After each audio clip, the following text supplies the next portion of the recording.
Nuevamente es una alegría poder saludarles y darle la bienvenida a una edición más de Una Voz en el Desierto. Hoy día, martes 30 de noviembre, me quiero referir al tema Bajo luz en las tinieblas. El domingo que recién pasó se dio inicio a este periodo de Adviento. Aquí en Europa es una época muy marcada. Hay calendarios de Adviento y en muchas congregaciones, en muchas iglesias se celebran estos domingos de Advientos porque es desde que comenzó a finales del siglo IV, es el periodo cuando las iglesias dan inicio a su año litúrgico. Empieza con este tiempo de Adviento. Ahora, ¿qué es el Adviento? El Adviento viene de una palabra latina que significa la venida del Redentor. El Redentor. El Redentor es quien rescata. Y rescatar o redimir es sacar de la esclavitud al cautivo mediante precio. Eso es lo que significa el redimir o el Redentor. Entonces, los domingos de Adviento es para anunciar, con la llegada, ya con la celebración de Navidad, pero es anunciar la llegada del que redime, del que rescata, del que paga un precio para sacar de la esclavitud. Bueno, a eso nos referiremos un poquito más adelante. Esta festividad o estos domingos de Adviento se rastrean más o menos al final de sus inicios, se rastrean alrededor al final del siglo IV, que mayormente fue en Galia, lo que hoy día podría ser Francia, e Hispania, lo que es España hoy día.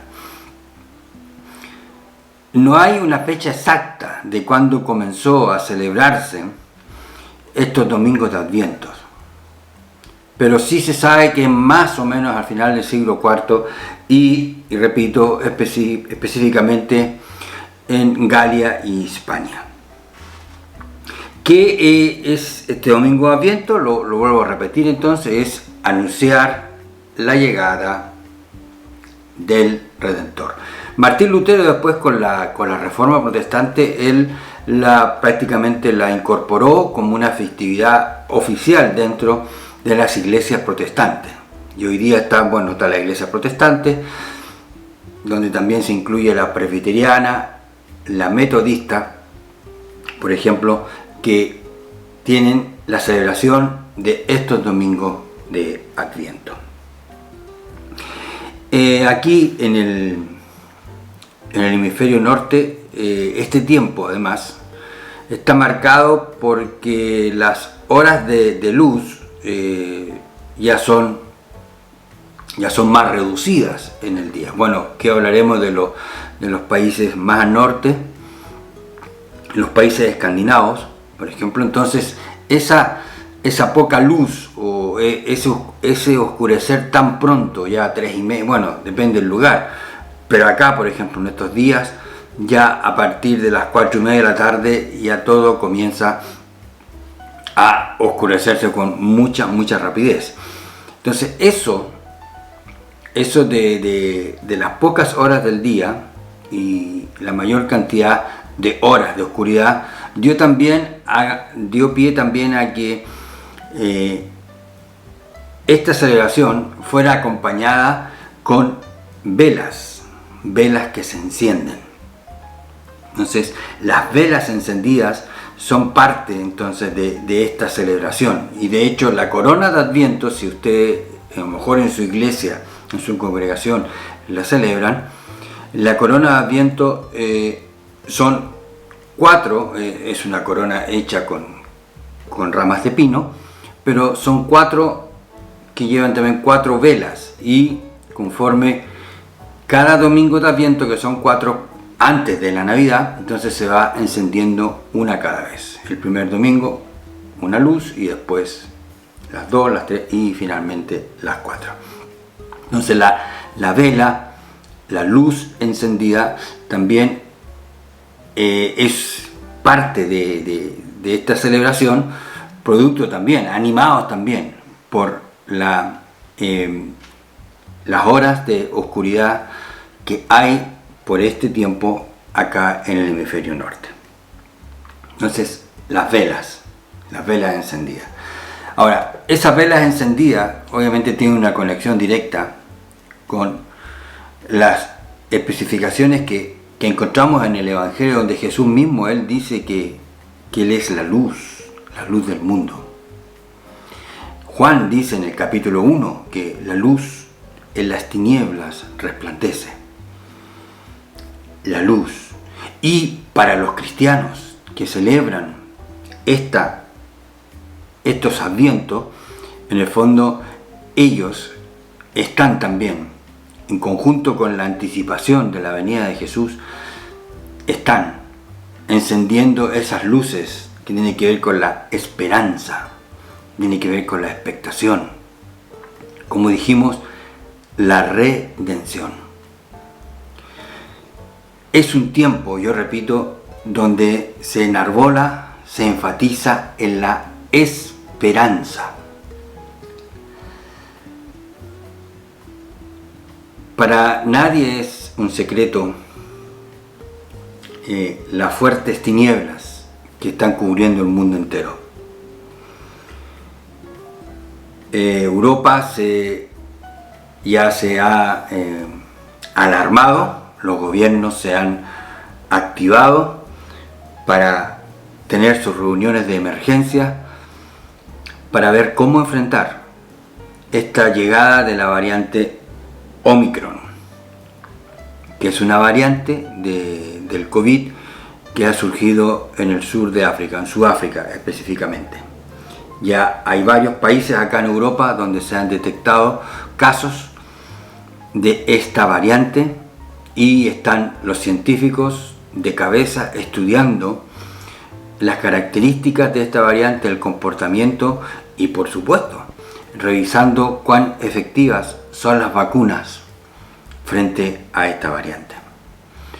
Y los distintos programas televisivos, los distintos programas informativos muestran todo este mover, esta inquietud, pero también este cansancio. Y ya comienzan a aparecer las lágrimas en algunos entrevistados por esta pesadilla que parece nunca acabar. Y en ese sentido quiero referirme a que el mundo, en producto de esta peste, está en tinieblas, está sin esperanza, está envuelto en una cantidad de confusión, de temores. Ahora, la irrupción de este virus se ha cobrado millones de vidas en el planeta entero. La semana pasada en Alemania, por ejemplo, la cantidad de fallecidos de todos los días era equivalente a como si se cayera un avión de pasajeros todos los días. Ya superaban en algunos casos los 300 fallecidos diarios, producto de esta pandemia. Entonces mucha gente ha sufrido pérdidas de seres queridos, pérdidas de gente significativa, han sufrido pérdidas. Y esas pérdidas van minando, van cansando, van trayendo dolor, angustia, pena. Y junto con eso entonces aparecen los temores. Temores, sobre todo pensando en esta próxima variante. ¿Qué ha de esperarse con esto? Ya vemos, por lo menos acá, vemos casos de niños ya entrando en la adolescencia que se están infectando, que se están enfermando. Entonces, desde ese punto de vista, podemos perfectamente definir que el ambiente del mundo entero está dominado por esta oscuridad, por estas tinieblas. Y en el caso de ahora es por esta variante. Una peste que no se va. Una peste que ha cambiado efectivamente el quehacer de todos los días. Y hay países como, por ejemplo, Austria, que ha decretado nuevamente un lockdown, que significa que todos encerrados. Israel, por su parte, fue el primer país que cerró inmediatamente sus fronteras. Los países acá en Europa están cerrando su frontera o cerrando los aeropuertos a los vuelos procedentes efectivamente de Sudáfrica. O sea, hay todo, yo repito, hay todo un movimiento en este periodo, que es uno de los periodos más familiar y más hermosos acá en Europa por la tradición. Como quiera usted calificarla, pero las familias se reúnen, se encuentran. Es un tiempo muy, muy especial. Y en medio de todo esto, de toda esta celebración o esta expectación, repito, el mundo, o acá en Europa sobre todo, se deja sentir esta variante, esta amenaza nuevamente, y la gente está confusa, sin esperanza, muchos temores, muchas preguntas sin respuestas. En ese ambiente está la celebración del Adviento. Es anunciar, y cada domingo, a partir de que recién pasó, aunque en un sentido cada domingo se anuncia la esperanza en las iglesias, se predica sobre el Evangelio, pero en un sentido es este tiempo que va a caracterizar la expectación, la esperanza por la venida de quien vino a sacarnos de la esclavitud pagando un precio. Vino a rescatarnos a cambio de pagar un precio. Ese es el sentido de Navidad.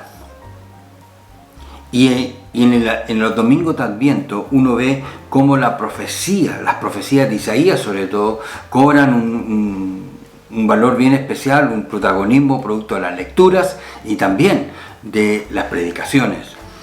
Y, por ejemplo, anunciando la venida del Señor, Mateo se refiere a la profecía de Isaías: voz del que clama en el desierto, preparad el camino del Señor, enderezad sus sendas. Refiriéndose al ministerio de Juan el Bautista, preparar el camino del Señor. Y de ahí tomaron esta iniciativa de crear los advientos. Es como preparar la llegada de Jesús en la Navidad. Preparad el camino del Señor. Jesús es el centro de la Navidad. Eso siempre lo vamos a decir.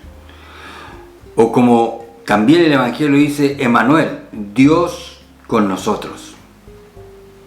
Es el mensaje de que Dios se hizo uno de nosotros.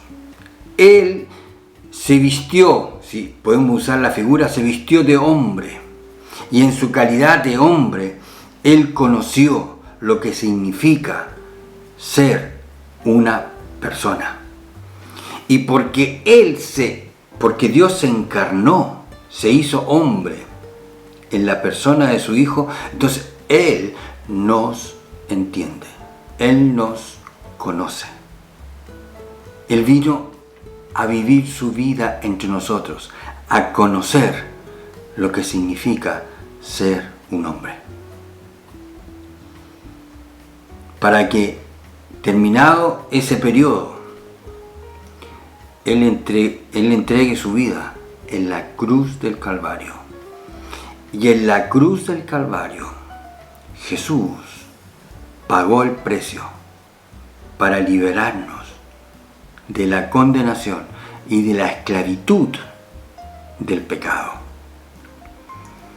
Ese es el precio, ese es el concepto del redentor, del que redime, del que paga un precio para liberar de la esclavitud a los demás.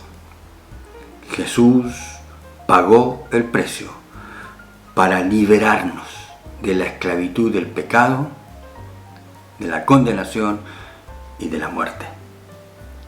La pregunta que uno se hace, ¿a quién le pagó Jesús el precio?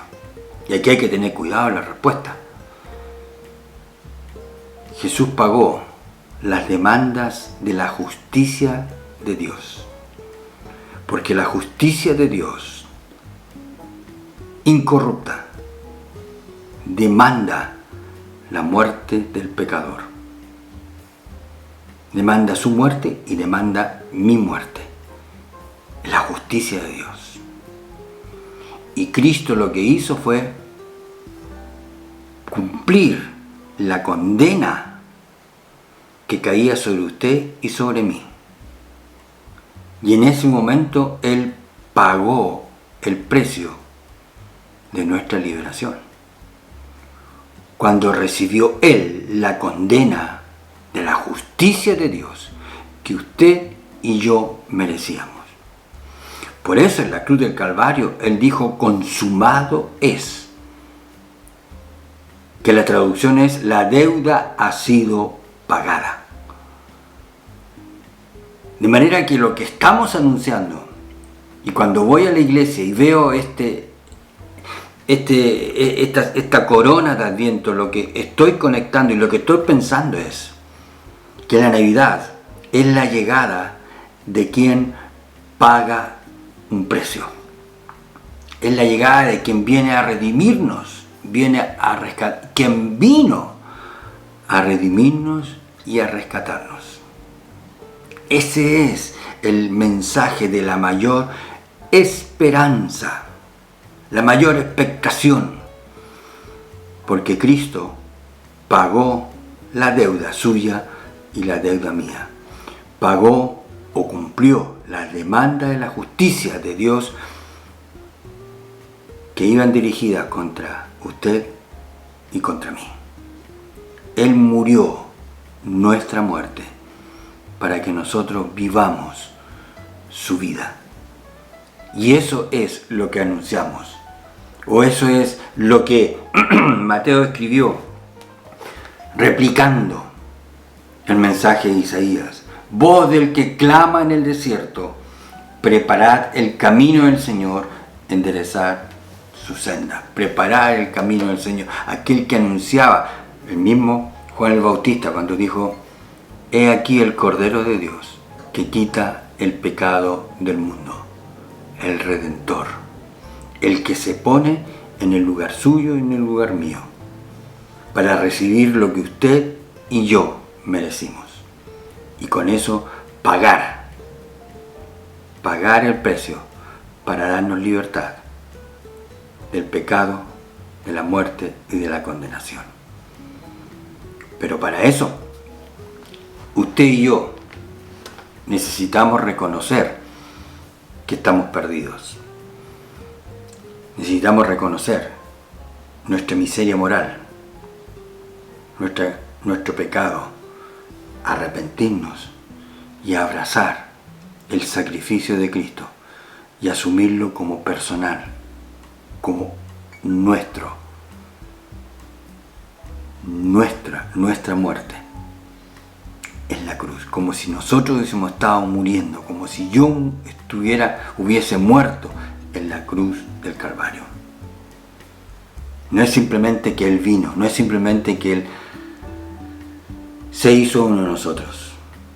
Demanda arrepentimiento suyo y mío, demanda reconocer nuestras culpas y aceptar su muerte como nuestra muerte, que es mucho más grande que lo que está causando, es verdad, toda esta peste mundial, toda esta peste que abarca el mundo entero, es verdad, es mucho más grande que eso. Pero en medio, insisto, de este ambiente, de esta desesperanza que cubre el mundo por estos días, resplandece la luz en las tinieblas.